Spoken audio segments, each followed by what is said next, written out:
It began with a sound unlike anything American soldiers had heard before, a deep, angry whump, followed by a metallic shriek that seemed to tear the air itself apart. On the test ranges of Aberdeen in 1941, the first American-built 40mm Bofors gun spat flame into the cold morning, and every man watching it felt the same instinctive reaction. A step backward, a blink of shock, and then a slow grin spreading across their faces. This was no ordinary anti-aircraft gun. This was something alive. The original Bofors design was Swedish, clean, efficient, crafted with the precision of a watchmaker and the brutality of a nation that understood war. When the United States secured a license to build it, American engineers scaled its production to an industrial level that Sweden could never have imagined. Soon, factories in Detroit and Ohio were churning out barrels, mounts, gears, and feed trays by the thousands. What arrived in American training camps was a mechanical beauty. 120 to 140 rounds per minute, a blistering rate for a gun of its size. A 40mm HE shell weighing nearly 2 pounds. A recoil system that kicked like a living beast, but returned to aim instantly. A loading rhythm so smooth it felt choreographed. But what stunned the soldiers most was the violence of its impact. The first time they saw a 40mm HE round detonate in midair, it wasn't just a flash. It was a blossom of orange fire surrounded by a cloud of razor-sharp steel fragments that tore through everything within meters. Even seasoned artillerymen stared open-mouthed. One corporal murmured, "That's not flak. That's a storm cloud made of metal." The gun crews learned to love its music.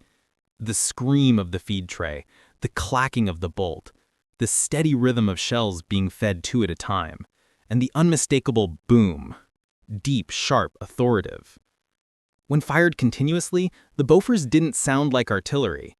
It sounded like a giant jackhammer pounding the sky. At first, the Army thought of it strictly as an anti-aircraft weapon. The manuals spoke only of shooting down dive bombers and low-flying scouts, Stukas, Bf-110s, the new FW-190 fighter bombers. In training, gun crews imagined themselves bringing down enemy aircraft with precise, disciplined bursts. But even during those early test days, some soldiers began to entertain forbidden thoughts. What if? What if the barrel were lowered? What if the target wasn't a plane, but a truck? Or a bunker, or something with armor? It wasn't written in the manuals, but every gunner saw the possibility. When a stray HE round accidentally struck a rusted artillery tractor on the range, it didn't dent it. It tore it open like a tin can. The gun crews stared at the smoking wreckage. One sergeant breaking the silence muttered, "Lord, that thing would ruin someone's day." Still, doctrine was doctrine. The Bofors was for the air. No exceptions. But then came the war. December 7th, Pearl Harbor. The world changed in a single morning, and with it the expectations placed on every American weapon. Production tripled, training accelerated. Anti-aircraft battalions were formed armed with 90mm heavy guns and 40mm Bofors for close-range protection. The Bofors traveled everywhere, across the Pacific, across the Atlantic, to desert ports and jungle bases. And everywhere it went, soldiers whispered about its other potential. In Tunisia, the first rumors began. Some guys dropped a Stuka with it, but they also shredded a German truck. In Sicily, it chewed through a stone wall. In England, a Bofors round went right through a scrap tank turret at the range. The legend grew even before the battlefields proved it. What set the Bofors apart wasn't just its explosive power, it was the volume of fire. Unlike the slow single-shot bark of the 37mm AT gun or the thunderous but lumbering 105mm howitzers, the 40mm could deliver a rainstorm of steel, 5, 10, 20 shells in seconds, all landing on a single point with devastating accuracy. American soldiers developed a kind of superstitious respect for it. They talked about the gun like it was a living creature, a temperamental beast that demanded good handling, quick hands, and nerves of iron. Crews boasted about how fast they could load, how smoothly they could track targets, how confidently they could fire long bursts without losing control. They joked that the Bofors didn't just kill aircraft, it killed anything it got angry at. But the truth, the shocking battlefield-proven truth, was still ahead of them. They didn't know that the 40mm would become one of the most feared multi-role weapons of the war. They didn't know that it would stop German armor cars dead, collapse bunkers, gut half-tracks, and even destroy tanks under the right conditions. They didn't know that in Tunisia, their commanders would shout the words that changed everything. "Lower the barrel!" They didn't know that in Normandy, the Bofors would roar through hedgerows like a mechanical dragon. They didn't know that in the Ardennes, in the darkest, coldest days of the Battle of the Bulge, it would become the gun that kept entire infantry companies alive. What they knew, standing on the training grounds, wiping smoke from their eyes, was that the Bofors 40mm was not just a sky gun. It was a promise. A weapon waiting to reveal its true nature. A sleeping monster of steel and fire. And soon, in the dust of Tunisia, that monster would awake. In Tunisia, the Bofors 40mm lost its innocence. It arrived in North Africa as a polite weapon, disciplined, doctrinal, meant to swat aircraft from the desert sky. But war has a way of rewriting manuals faster than any general can print them. And in the jagged hills and burning sands of Tunisia, American gunners discovered that their sky gun was far more dangerous than anyone had imagined. The first time the barrel came down happened out of desperation. It was February 1943, just days after the disaster at Kasserine Pass. The Americans were retreating, battered and humiliated, while German trucks and half-tracks pushed forward with frightening speed. The sky was empty, no Stukas, no Bf-109s, yet the Bofors crews were ordered to stay alert in case enemy aircraft returned. So the 40mm guns sat at crossroads, on ridge lines, and behind battered infantry. On a long, dusty road near Spiba, one AA battery watched as a column of German supply trucks burst from behind a hill, racing to reinforce Rommel's attack. The American infantry had no anti-tank guns ready. Most had been knocked out or abandoned. A lieutenant sprinted to the Bofors crew, panting, dust caking his face. "Can you hit those trucks?" he shouted. The gun captain hesitated. The manual was clear. The 40mm was for aircraft. But the lieutenant wasn't asking for doctrine. He was asking to stay alive. "Get that damn barrel down," he ordered. The gunners swung the barrel earthward, their motions awkward at first, as if they were violating some sacred law. The lead truck rattled closer, sunlight flashing off its windshield. "Fire!" The first 40mm round struck the engine block like a hammer from God. The truck exploded into a ball of fire. The second shell hit the truck behind it, flipping it sideways. A chain reaction rippled down the column as HE shells detonated with terrifying force, blowing tires 30 feet in the air, shredding radiators, rupturing fuel tanks. One gunner later said, "It didn't feel like shooting a truck. It felt like shooting a building." The infantry stared in disbelief. What they had witnessed was not flak. It was artillery. Automatic, accurate, devastating. Word spread within hours. Across the front, Bofors crews began lowering their barrels at every opportunity. The practice wasn't officially approved, but nobody in Tunisia cared. When a German Afrika Korps armored car tried to break through an American checkpoint near Beja, a 40mm crew fired a 4-round burst. The shells punched through its thin side armor, filling the cabin with flames. The vehicle rolled to a smoking halt. A nearby GI muttered, "Holy hell, we've been towing anti-tank guns without even knowing it." German soldiers soon learned to fear the distinctive boom of the Bofors. They had assumed the Americans relied on the 37mm AT gun, a weapon that often bounced off the armor of Panzer IIIs and IVs. But the 40mm was something else entirely. It wasn't technically an anti-tank gun, but the explosive power of its shells, combined with rate of fire, made it lethal against anything lighter than a full-sized battle tank. In one engagement outside Gafsa, an American column came under attack from a German SDKF 232 heavy armored car. The vehicle's 20mm autocannon opened fire, rounds sparking against American half-tracks. The infantry dove for cover. A lone Bofors crew, half dug in, rotated toward the threat. "Lower," the gun captain barked. The barrel dipped until it pointed directly at the armored car. The gun opened fire. The first shell struck the turret, tearing it open like paper. The second shell hit the rear hull, igniting ammunition. The explosion lifted the vehicle off the ground. When the smoke cleared, the armored car was a twisted, burning sculpture. Stories like this spread through American ranks like campfire legends. The infantry started requesting Bofors support for clearing trenches, smashing machine gun nests, and destroying fortified farmhouses. In one battle near the Marath line, the gun was used to collapse a stone building being used as a German sniper post. 3 rounds, 1 building gone. Even the British officers watching the Americans shook their heads. One remarked, "They're using it like a miniature naval gun." By late March 1943, something had changed fundamentally in the way American troops viewed the Bofors. It was no longer just their umbrella against the Luftwaffe. It had become a scalpel and a sledgehammer, whatever the moment required. And most surprising of all was its effect on German morale. Captured Afrika Korps soldiers spoke with frustration about being hit by that rapid gun, unaware it was originally meant to shoot at planes.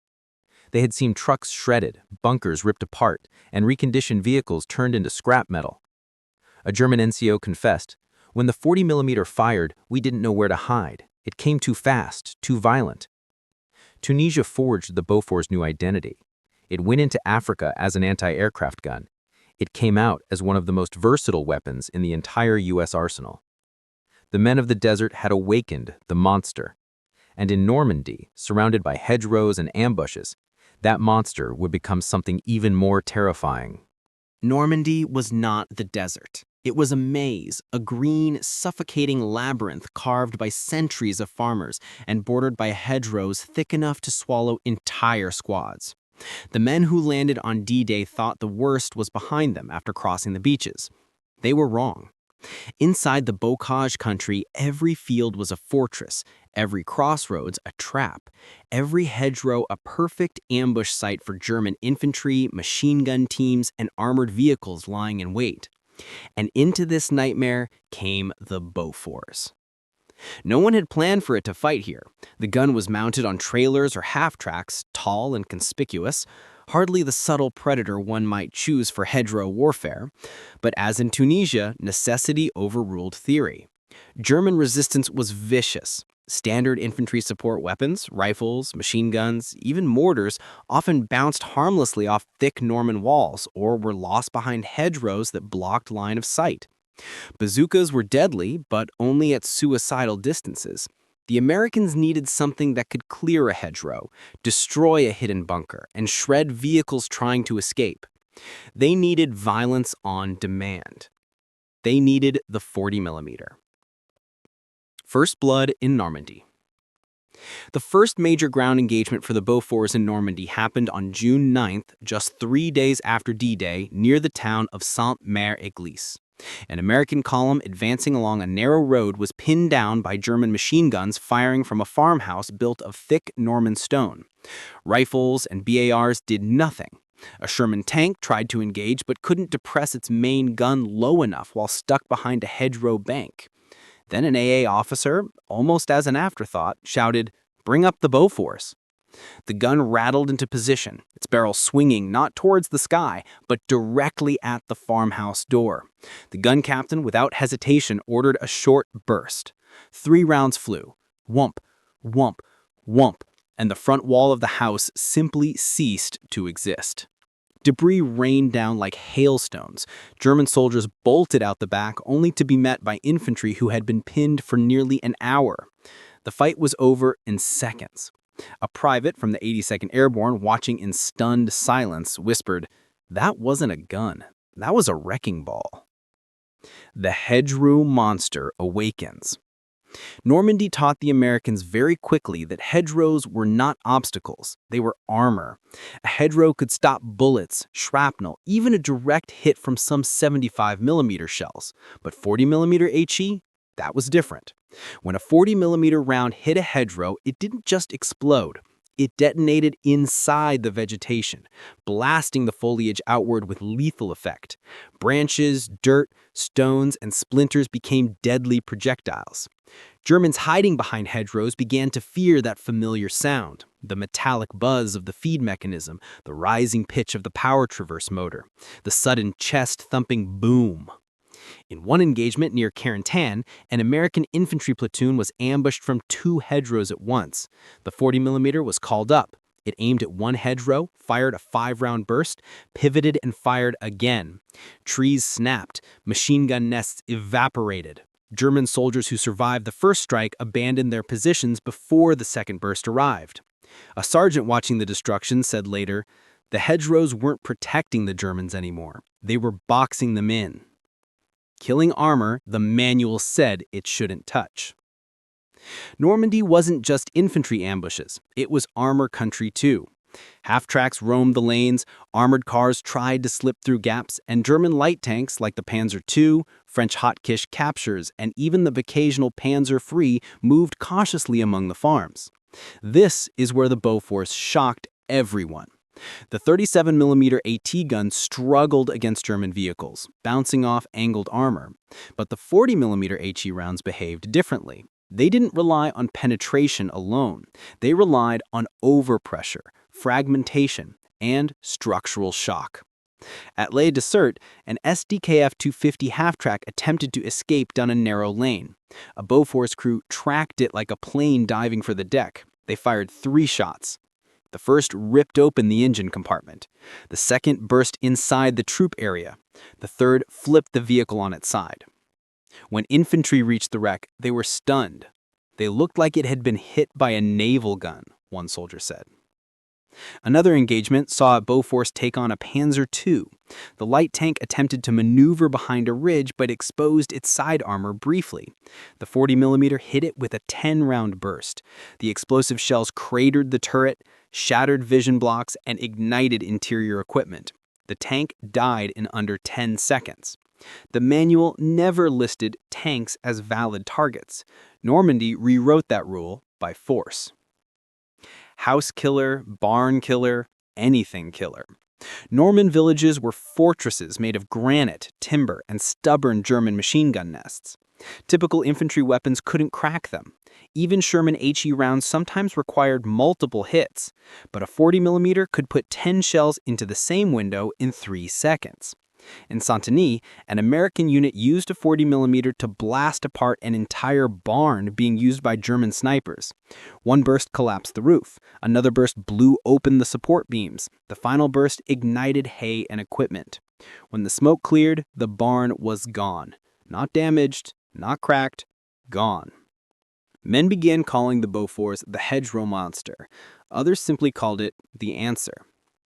Respect earned the hard way. Captured German soldiers were bewildered. "What gun was that?" they asked. "We heard flak, but it wasn't flak." For Germans trained to fear the 88mm and dismiss smaller calibers, the realization was humbling. The Americans had a 40mm gun that could fire faster than anything they fielded, with shells strong enough to kill from blast alone. One prisoner shaking his head told an American interpreter, "It was as if your anti-aircraft guns decided to fight us on the ground." He wasn't wrong. Normandy transformed the Bofors into a ground combat legend. Tunisia had awakened its potential. Normandy unleashed it. And in the frozen forests of the Ardennes, that unleashed monster would become a lifeline, firing not at plains or hedgerows, but into blizzards and darkness, holding back the Germans when everything else was failing. By December 1944, the Bofors was no longer just a weapon. It was a reputation. Infantrymen trusted it, tank crews requested it, engineers praised it, and German troops feared it. But no battlefield would test the 40mm more brutally or more unexpectedly than the frozen forests of the Ardennes. The Battle of the Bulge was chaos frozen into ice. The sky was a constant gray lid. Snow muffled footsteps and swallowed sound. Trees stood like skeletal walls, hiding shapes, echoes, and ambushes. Roads became white veins of death. The Luftwaffe reappeared in force. Armored spearheads punched through thin American lines, and infantry swarmed from the woods like shadows with rifles. In this nightmare, the Bofors became the firearm of last resort, because it was the only gun that seemed capable of doing everything at once. The skies closed, the ground is yours. The offensive began with a whisper, snowfall muffling the movement of German armor, and then erupted into an explosion of artillery and mechanized advance. For days, Allied air power was grounded. P-47s couldn't fly. Typhoons couldn't launch. Recon planes stayed on runways buried in frost. Yet the Bofors crews remained at their posts. "At least we'll kill some aircraft," one gunner joked grimly. But no aircraft came. What came instead was something far worse. Columns of German infantry emerged between the pines. Panzer grenadiers advanced in white camouflage. Armored cars slipped across icy farm roads. And at night, German half-tracks prowled like wolves, headlights extinguished, trying to flank American units isolated in the blizzard. The 40mm crews realized something horrifying. They couldn't aim up anymore. The threat was below. So, once again, the barrels came down. The frozen road ambush. Outside the village of Recht, a Bofors battery set up to guard a crossroads. Their gun pit was half filled with snow. The crew wore so many layers that they looked swollen, their gloves stiff with frost. Just before dawn, they heard it, the low rumble of engines in the cold air, unmistakable. A German convoy was approaching. Trucks, half-tracks, maybe tanks. The battery commander didn't hesitate. Lowered the barrel. When the first German half-track appeared down the slope, the gun captain shouted, "On target." The Bofors opened fire with a 5-round burst. The first round hit the glacis plate and ricocheted sparks into the snow. The next 4 exploded along the hull, ripping open the transport compartment and tearing through the infantry inside. A second half-track tried to reverse. The Bofors tracked it effortlessly. 3 more shells struck. The vehicle exploded in a fireball bright against the snow. American infantry later described the scene as the forest coughing fire, a gun that could stop a road by itself. In the Ardennes, controlling roads meant survival. Tanks couldn't maneuver through dense woods, and vehicles bogged down in drifts. Whoever held the roads controlled the battle. In many cases, a single Bofors did exactly that. At a narrow forest bend east of St. Vith, a lone 40mm gun was left behind as a rearguard, while the main American force repositioned. Within the hour, a German convoy, 2 armored cars, and a line of trucks advanced cautiously around the curve. The Bofors waited, then unleashed fury.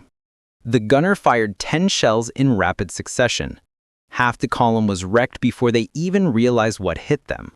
The surviving Germans abandoned their vehicles and fled into the trees. One American lieutenant later said, "That gun held a road the way a tank destroyer holds a ridge." Winter bunker breaker. The Germans dug defensive positions into frozen hillsides, carving bunkers into snow-covered slopes.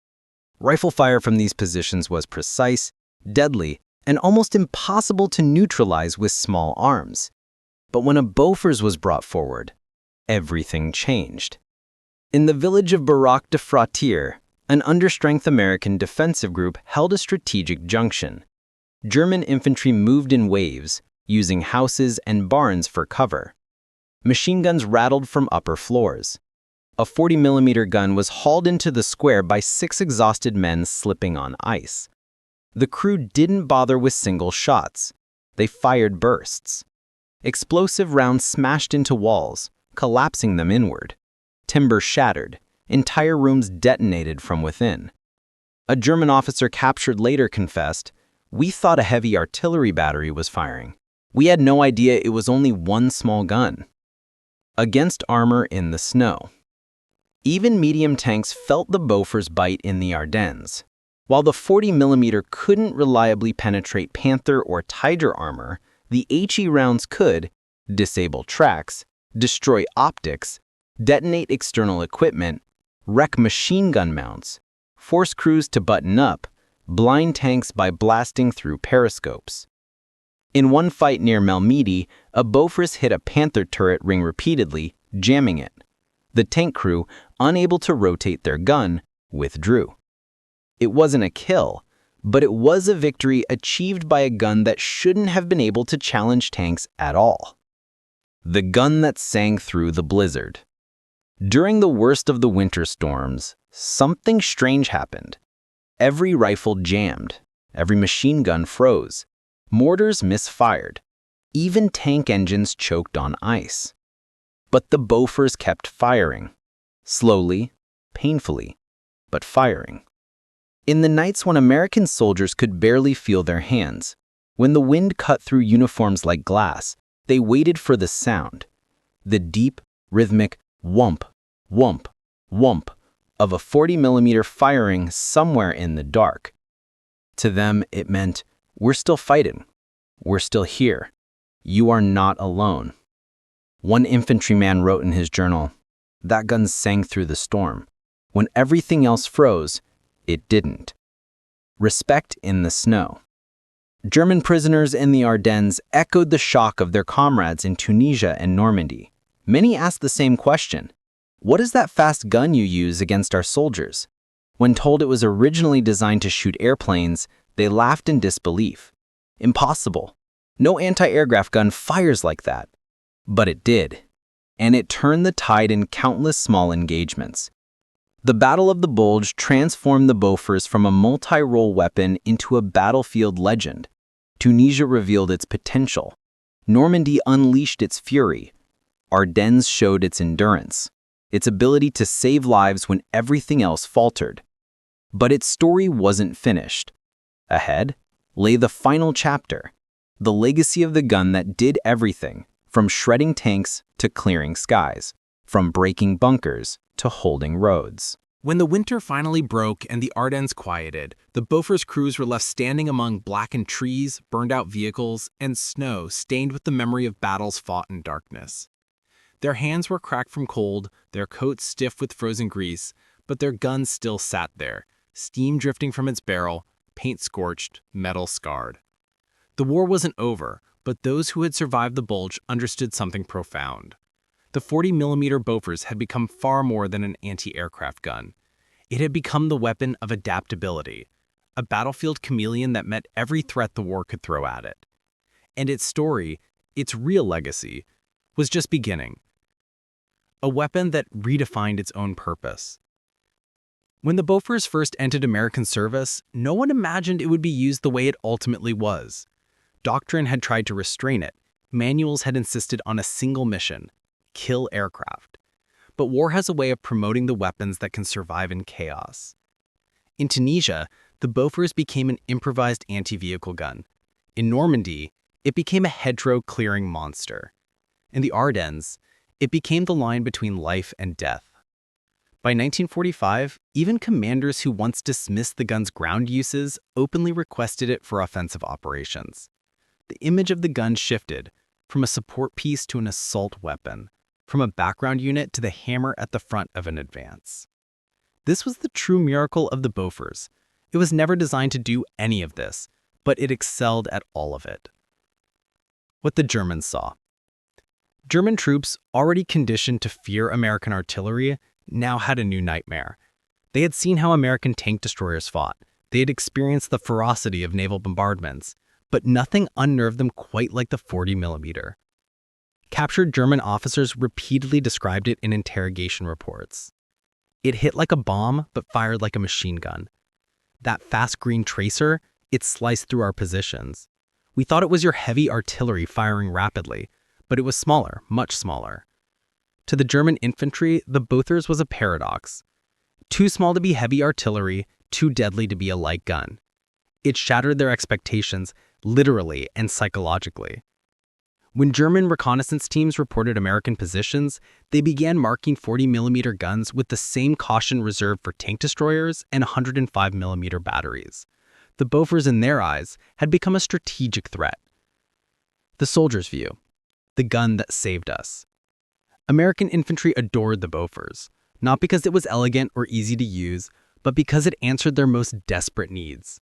Need to break a bunker? Bring up the Bofors. Need to stop an armored column? Bring up the Bofors. Need to collapse a house filled of snipers? Bring up the Bofors. Need to tear an ambush out of a hedgerow? Bring up the Bofors. It became the Swiss Army knife of battlefield firepower, so reliable that infantry officers wrote after-action reports specifically recommending that Bofors units be attached to frontline companies, not just rear area AA units. One GI wrote in a muddy pocket notebook after surviving an ambush near Bastogne, "Everything froze. Mortars, Brownings, bazookas. But the 40 just kept firing. I don't know how we got out of that field except for that gun." Another wrote to his wife, "It's strange to love a gun, but we all love that one." The Navy's verdict. Perfect. While the Army discovered the Bofors ground power, the Navy discovered its ideal anti-aircraft weapon. Destroyers, cruisers, and carriers mounted the 40mm in twin, quadruple, and even octuple configurations. Against kamikazes, it became the gold standard. Naval gunners said the same thing soldiers on land did. It never let us down. Ships that survived mass kamikaze attacks often credited their 40mm batteries for the victory. The gun simply did not quit. It fired in storms, in salt, in heat, in terror. After the war, the Bofors becomes a blueprint. When peace came, engineers studied every battlefield result. They wanted to understand why the Bofors succeeded in roles it was never designed for. They found 3 answers: a perfect balance of shell size and rate of fire, small enough to be fast, big enough to destroy. Incredible mechanical reliability. The gun could fire thousands of rounds with minimal maintenance. Zero specialization. It wasn't limited to one battlefield domain. It could fight anywhere. These lessons shaped the next generation of weapons. Automatic cannons on Cold War vehicles, inspired by the Bofors. CIWS and naval flak systems, inspired by the Bofors. Modern infantry fighting vehicles with 25 to 40mm cannons, direct descendants of the Bofors lineage. Even today, some nations still field upgraded Bofors 40mm guns, almost 90 years after their creation. A Swedish invention that became an American legend and then became a world standard. Final moments on the battlefield. As 1945 approached and American forces crossed into Germany, many Bofors guns were repositioned towards the rear, not because they were obsolete, but because the Luftwaffe was dead and the German army shattered. The guns rested, their barrels worn smooth from thousands of rounds fired in deserts, hedgerows, forests, and towns. In one abandoned farmyard near Cologne, a Bofors crew paused to look at their gun. The war was almost over. Snow melted on the barrel. The breech was still warm. The gun captain patted the side of the mount and whispered, "You did everything we asked, and more." The others nodded. They had seen it shred trucks in Tunisia, erase bunkers in Normandy, and hold frozen roads in the Ardennes. They had seen what a 40mm shell could do to steel, to stone, to enemy morale. And they understood. This was the gun that never said no. The gun that never stayed in its lane. The gun that saved lives by refusing to be defined by its purpose. Legacy of the impossible gun. When historians look back, they often praise the Sherman, the Garand, the Mustang, the 105 howitzer. But among the soldiers who fought on the front lines, those who bled in hedgerows and froze in Ardennes foxholes, there was always a special reverence for the 40mm Bofors. A reverence born from moments when everything seemed lost, and then a familiar rhythm began in the distance. Whoomp, whoomp, whoomp, whoomp. The sound of a gun designed for the sky, saving men on the ground. The gun that did everything.